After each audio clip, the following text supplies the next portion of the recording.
खुशियों का सफर, अमित और प्रिया की दिल की बातें। इस कहानी में अब हम मुख्य रूप से दो पात्रों पर ध्यान केंद्रित करेंगे, अमित और प्रिया।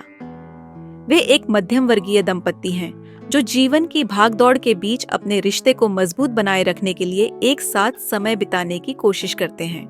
यह कहानी उस खास पल की है जब वे हिमाचल की यात्रा के दौरान अपने दिल की बातें साझा करते हैं। हिमाचल की एक हसीन वादी में दिन भर बर्फ में खेलने और घूमने के बाद अमित और प्रिया एक खूबसूरत घाटी में बैठकर ढलते सूरज का आनंद ले रहे हैं। चारों तरफ पहाड़ और एक शांत माहौल है। इस माहौल में वे एक गहरे और ईमानदार संवाद में उतरते हैं। प्रिया धीरे से दूर पहाड़ों की ओर देखते हुए, अमित, आज का दिन कितना खास रहा है ना? लेकिन कभी कभी मुझे लगता है कि हम दोनों इस तरह खुलकर बातें क्यों नहीं कर पाते जैसे आज कर रहे हैं।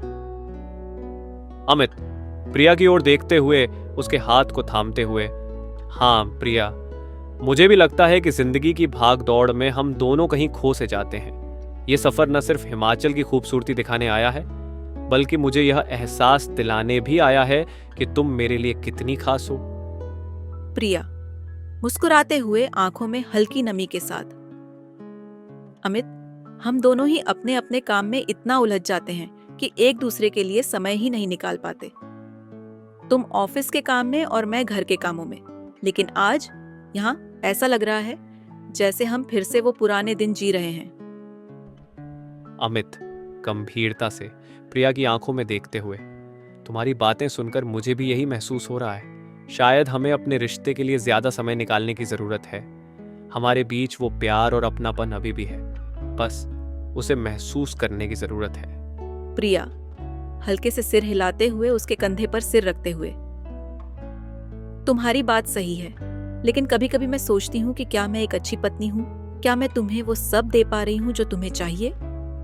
अमित आश्चर्य से उसके कंधे को थपथपाते हुए, प्रिया, तुमसे बेहतर जीवन साथी की मैं कल्पना भी नहीं कर सकता।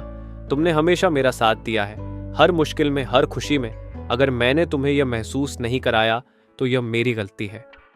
प्रिया मुस्कुराते हुए, आंखों में चमक लाते हुए, नहीं अमित, तुमने हमेशा मुझे महसूस कराया है कि मैं तुम्हारे लिए महत्वपूर्ण हूँ, लेकिन इस सफर ने मुझे यह याद दिलाया कि हमारे लिए ऐसे पलों की कितनी जरूरत है।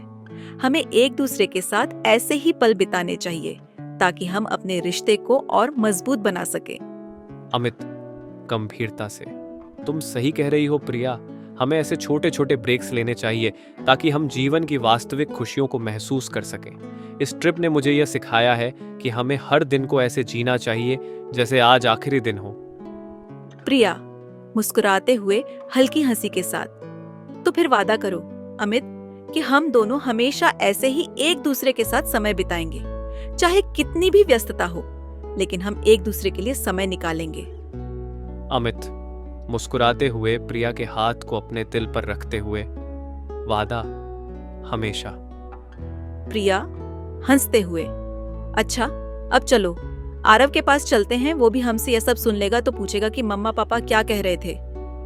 अमित मुस्कुराते हुए, हाँ चलो, लेकिन यह बातचीत, यह पल हमेशा मेरे दिल में रहेगा। ये गहरी बातचीत अमित और प्रिया के रिश्ते की नींव को और भी मजबूत करती है। इस यात्रा के माध्यम से वे दोनों न केवल हिमाचल की खूबसूरती को देखते हैं, बल्कि अपने रिश्ते के उस प्यारे पहलू को भी फिर से खोजते हैं जो जीवन की आपाधापी में कहीं छूट गया था। यह सफर उनके लिए एक नई शुरुआत का प्रतीक बन जाता है, जिसमें वे एक दूसरे के प्रति अपने प्यार, प्रतिबद्धता को और भी गहरा करते हैं।